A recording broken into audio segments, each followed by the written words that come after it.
I was texting my Falcons group chat, and two of my friends have already checked out for the rest of the season. So I just want to know and get a quick pulse of the fan base right now.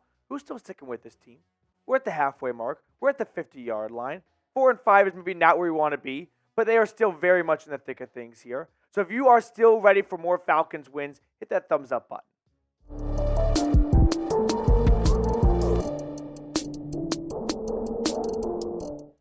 What's going on, everyone? Coming up on today's show, we're going to do an injury roundup ahead of Week 10 against the Arizona Cardinals. And then we're going to talk about potentially signing Jason Pierre-Paul because he is looking to come back into the league. And maybe the Falcons would be a good destination.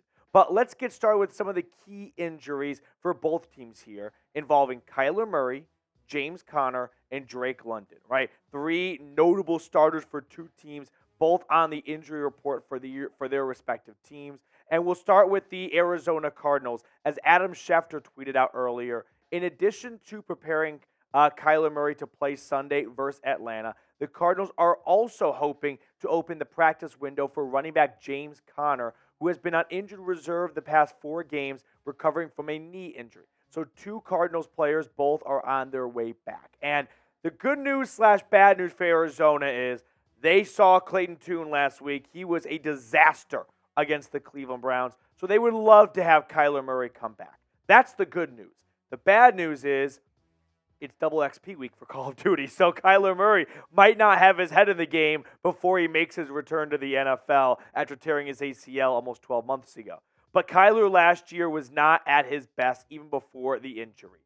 14 touchdowns in 11 games, 7 interceptions, 2,300 yards. After getting a huge contract extension, Kyler reverted back to double XP weekends, it looks like. So there is a lot for the Cardinals in front of them with Kyler Murray returning. It's a bit of unfortunate luck for Atlanta to be playing Kyler Murray instead of Clayton Tune because, well, they would have beaten Clayton Tune by 30 points. However, Kyler Murray definitely makes things a bit more difficult. But maybe one of the more under-the-radar returns is James Conner.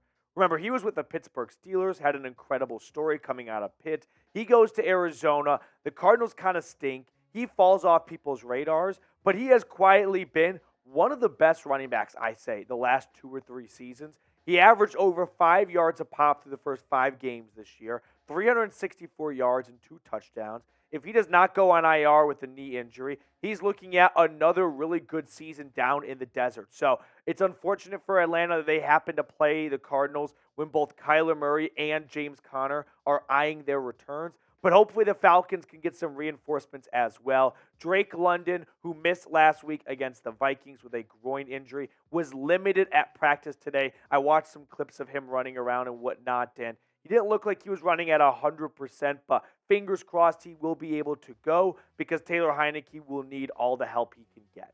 But I know there has been a lot of chatter about the quarterback position long-term in Atlanta, and if the Cardinals keep losing, maybe they go get Caleb Williams. So we're definitely way ahead of our skis right now, but I do want to pose this question to you.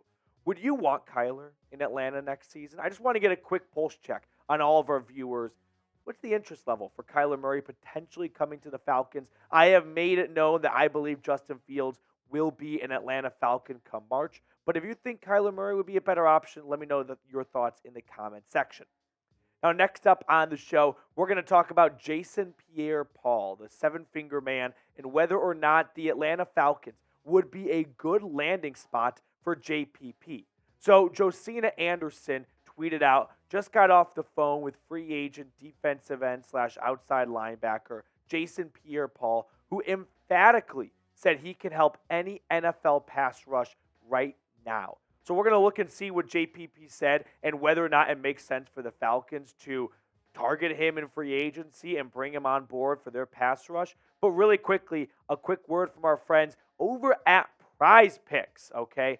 Now, what is Prize Picks, you're probably asking? Well, it's the easiest and most exciting way to play daily fantasy sports. Instead of battling thousands of other players, including pros and sharks, you can pick more than or less than on 2 to 6 player stat projections and watch the winnings roll in. With quick withdrawals, easy gameplay, and an enormous selection of players and stat types, Prize Picks is the #1 daily fantasy sports app. So these are the selections I'm going to roll with this weekend. I like them more for Mac Jones's passing yards, 217 and a half. I heard Bill Belichick's job might be on the line if New England loses. Mac Jones is going to bring his A game. I do like the less, though, for Kenny Pickett, 215 and a half. He's not good, so I'll take the less. But I do like the more for Deshaun Watson, the lowest of all three quarterbacks, but he's the best of all three. So that one seems just too easy to me. Go to prizepicks.com/CLNS and use code CLNS for a first deposit match up to $100. The link for that is in the comments and description of today's video. Prize Picks, daily fantasy sports made easy. Now here's what Jason Pierre-Paul said to Josina Anderson. I've been training my ass off even though I'm not on a team. I've been looking at a lot of football lately, and I feel like I can still make a contender shift now. There are plenty of teams that still need pass rush, so I'm just waiting for that call. If you go back and watch the film with the Ravens, you can see I played very physical. Even in that first game, I did tremendously good.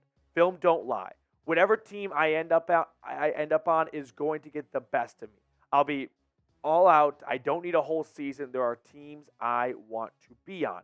And if I'm Terry Fontenot and the Atlanta Falcons, I'm on the phone with Jason Pierre-Paul, and I'm getting him on the next flight to Hartsfield, Atlanta, because I feel like this would be a very wise decision for the Falcons. Remember, Terry Fontenot was looking to add edge rusher help at the NFL trade deadline. He almost had Montez Sweat coming down from the nation's capital. Ultimately, the Bears swooped in with a better offer, but we know the Falcons are looking for pass rusher help. And with the NFL trade deadline passed, the only way to do that is through free agency, and Jason Pierre-Paul may be the best option. So let's look at his resume for a moment. He started 13 games for the Ravens last season, in his 13th season altogether in the NFL. He has 2 rings on whatever fingers he has left, one coming with the Giants, one coming with the Bucs. I don't think these fingers jokes are going to help persuade him to come to Atlanta. So, JPP, if you're watching this right now, please come to the Falcons. This is not me trying to lure you away from Atlanta. But regardless, he's got career numbers like 94.5 sacks, 3 Pro Bowls, 1 All-Pro. We know that when he was at the top of his game, he was a true alpha predator. He was one of the best edge rushers in the game. Now, when you look at his numbers over the last 4 years, he's not that guy anymore, right? He's not that 8+ sack player, but we don't need him to be an 8+ sack player, right? We're looking at the second half of the season without Grady Jarrett. And when you look at the Falcons' front 5, it's got some good pieces, but like I have been saying for months now, that's all they are, good.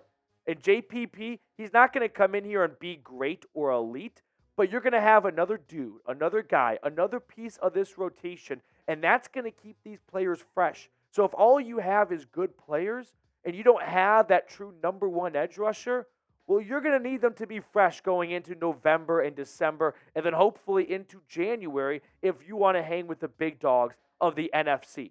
So adding a little bit more pass rushing help, a little bit more depth, well, that's going to allow Calais Campbell, Lorenzo Carter, Arnold Ebiketie, Bud Dupree to have a little bit more gas left in the tank in fourth quarter of Week 16 because they're not playing on early rundowns in Week 12 and 13 because there is no one else on the bench that can come up and play.